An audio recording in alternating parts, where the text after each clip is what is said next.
Chapter 10.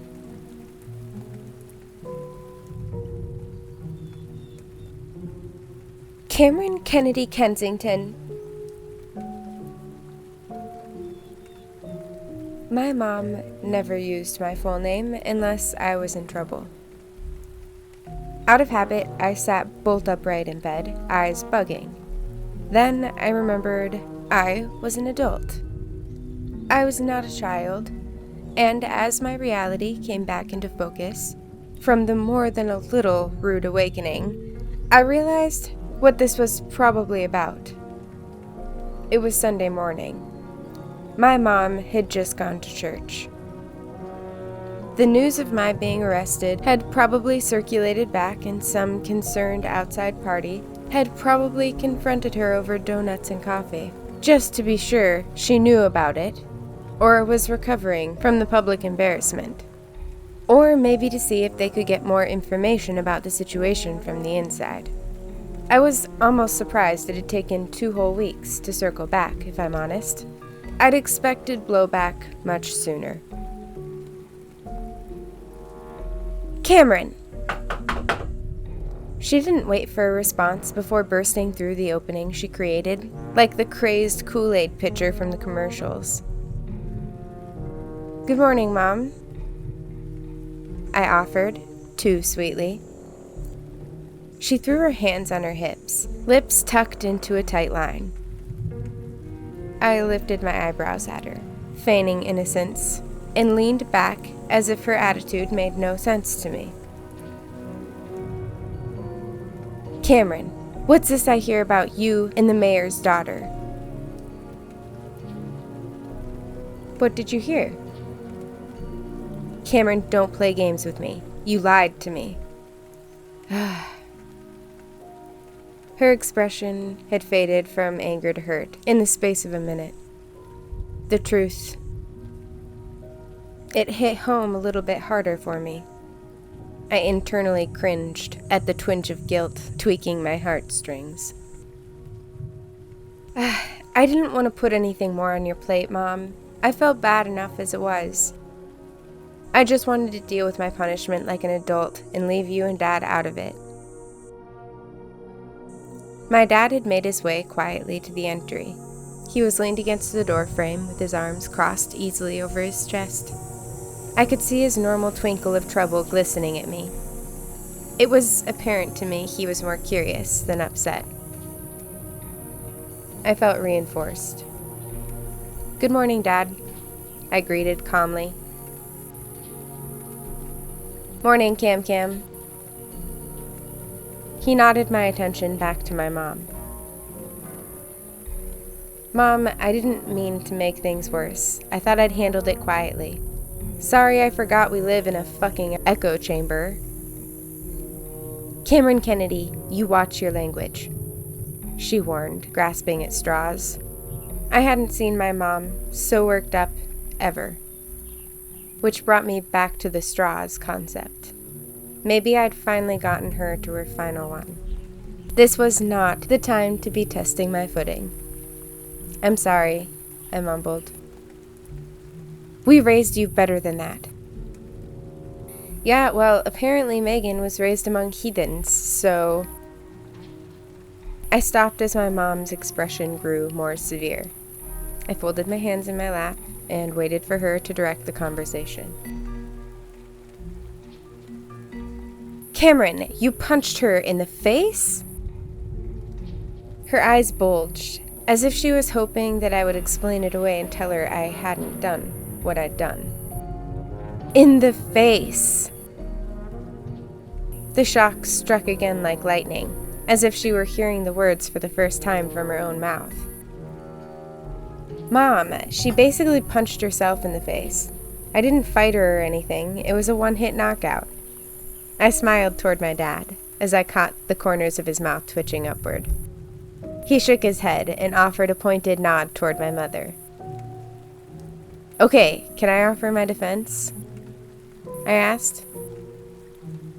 I think you'd better, she replied shortly, crossing her arms over her chest. And then you're going to march over there and apologize publicly.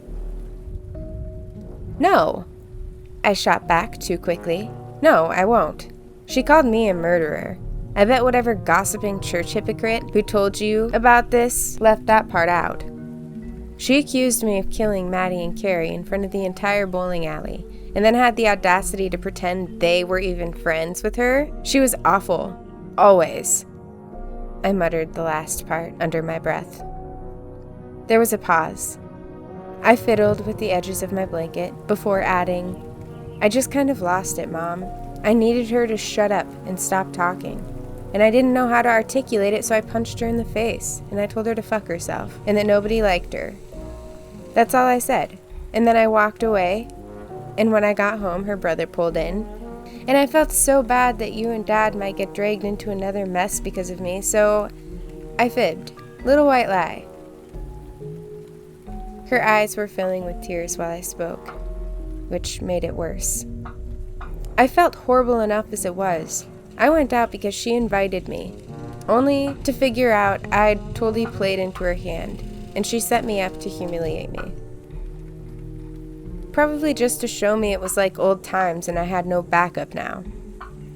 I rolled my eyes, but they were filling with tears as I finished, which made me more upset. I'd cried enough over awful people being awful to satisfy the entire rest of my lifetime. I squeezed my eyes closed and tried to imagine momentarily what it might feel like to have that never in my life again. "Oh, sweetheart," my mom cooed. She rushed to the bed and wrapped me up in her arms. It felt good. I wish you would have told me. Mrs. Bailey just caught me off guard this morning when she asked me about it, and I had no idea what she was talking about. I was more upset you didn't tell me, and upset because the way it sounded, it had been totally unprovoked. I should have known better. That isn't like you. She murmured the last bit as she squeezed and patted me on the back all at once. I didn't respond. My mind was too busy going over all the times recently I had been like that, biting out at her unprovoked. And here she was, still willing to see past that, to how I used to be. I leaned in. After a minute, she pulled away and let me rub the tears away from my face. "Sweetheart, you know that isn't true," what she said. "Thank you for telling me. I know. We know." She looked back at my dad and then at me again. "We know how hard you worked to get to where you are. Maddie wouldn't want you to feel like you can't move forward with your life. She'd want you to be happy and to live a full life, whatever that might look like." I nodded and wiped my nose on my sleeve. "Okay, honey, well, I'll let you get up and get going on your own. I'm sorry I was so worked up. I just don't like hearing about what's going on in my daughter's life from other people." I nodded again. She kissed me on my forehead and offered a love-filled smile. "We're gonna go make some breakfast if you want to join." "Thanks, Mom. I'll shower and be right down." She nodded and made her way to the hall, patting my dad on the shoulder as she passed, and he moved toward me. "Got a hell of a hook, Pumpkin." He winked. She's gonna have that shiner for a while." He squeezed my shoulder and then followed my mom, closing the door quietly behind himself. I let out a sigh and let the relief pour over me as I slid my legs out from under the covers. I reached a hand to the top of my nightstand and snatched my headphones, while opening the drawer and digging under the notebook and odds and ends for the small bin Brian had given me just the night before. I walked to the window and pulled it open. A burst of fresh, cool morning air rushed in to dance with me. It soothed my aches and pains as I breathed in deeply. I looked both ways, grateful we lived on the outskirts of town. I turned and hurried back to the open mouth of my nightstand and dug around a little more, until I found the green lighter with a forest pattern across it, my favorite one. I stuffed the headphones into their proper places and tapped the play button frozen to my phone screen, bobbing along to the familiar dance beat. I climbed from the window onto the roof extending away from it, blanket tumbling over my arm and the tin and lighter tucked away in my fist. I made my way on tiptoes to the point in the sloped surface hidden by the wall beside the open pane and sat down. It was the perfect little nook. It was the perfect little think nook, mostly hidden from view. I'd listened to the playlist streaming through my ears too many times to count.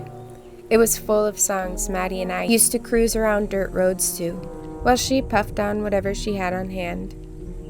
I pulled a roll from the tin and struck up the lighter. I closed my eyes, breathing in as the tip ignited to the tune of Bob Marley, going on about one love. I wondered what that actually might mean. One love. Based on everything I knew, it suggested that that sensation was all-inclusive to everyone. So why were some such a magnet in the opposite direction? Strength training came to mind. I laughed quietly. If only Maddie could see me now. I hadn't taken pain meds for the remaining throbs and aches in over 4 days. That was huge. And I had no desire. The impulse was completely gone. Nature's remedy was more than enough for me. The aches and pains were still there, I was with them, but they were bearable. And I could suddenly appreciate that they were my body's simple way of reminding me to be gentle with those areas because they were healing. I decided then and there I never wanted to feel numb ever again. What a horrible space to swim through. I released the cloud of smoke and looked out over the surrounding space.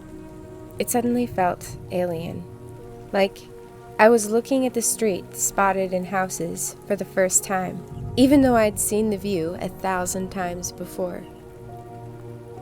I don't belong here. I never have. It's the nest I take flight from, I thought. It wasn't a dark or heavy statement. It was just a fitting one, a realization. This place sucks. The people suck. If I stay here, I'm going to suck. My parents have each other. And after exploring the entire world, this place is where they decided to land. I appreciated that, and I respected them for their choices. Suddenly the bigness of so many stories coinciding, each pawn, each piece being necessary, poured into my mind. I realized I might have just answered my own question. One love. What is it?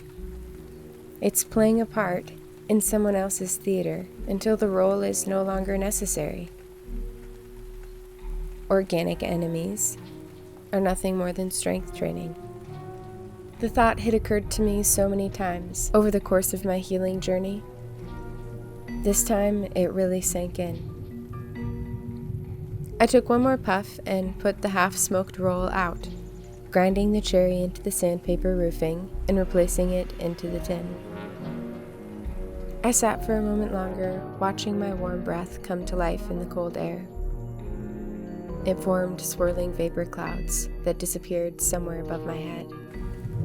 We have too much to do to stay in this place. There's a whole world to see. The voice was Maddie's, but I nodded. A movement in my peripherals caught my attention. I glanced over to find Addison Hildesheim looking up at me, as if she'd tasted something sour, her nose all squinted above her squinting mouth. She sniffed at the air, and the expression intensified. I could see her little shih tzu lurching as it barked its way over the sidewalk to the beat of the song I was currently listening to. The entire scene together made me smirk.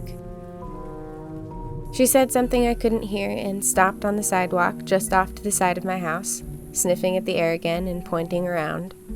I tapped at the side of my head, amplifying the earbuds I'd stuffed in, and shrugged, mouthing, "I'm sorry, I can't hear you," and pointing directedly toward my ears. Addison was an accomplished gossip. Had been for as long as I'd known her, and now she was well into her 70s, with still nothing better to do but project what everybody around her was up to.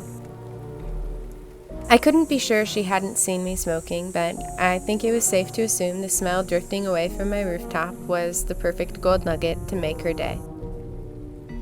She placed her hands on her hips, totally ignoring her little bitch peeing on my dad's prized lawn, leaving a stain of yellow in the snow as proof. I smiled, watching it instead of her until a significant motion caught my attention. She was gesturing for me to take off my headphones now, so I obliged. "Good morning, Miss Heldesham." I smiled to hide the contempt. "Young lady, there are children on this street. What would your parents think about you setting the example you're setting?" "I don't know if you've heard, but I punched a girl in the nose last week, too. So, my record's looking great. But why don't you ask him at church?" I offered back sweetly. "Besides, I don't know what you're talking about." I pretended to smell my armpits and glanced back, feigning offense. She snorted. "I can smell skunk from a mile away." "I assure you, I showered just last night. Maybe you're smelling the business Mr. Poopsie just left in Gretchen's yard?" I pointed to the still steaming pile of fresh dog poop near the sidewalk they'd just crossed over, and then at the little piddle-puddle of yellow in my own yard. She frowned up at me and then shook her head in a clear show of disapproval, and then I waved as she moved along. "Have a great day, Miss Hildesham. Tell Mrs. Bailey I say hello." I chuckled, listening to her inaudible grumbling for a moment longer before popping my earbud in and standing into a full stretch that felt so good. I made my way through the window with a final impression on loop. Yep, point in case. This place super sucks.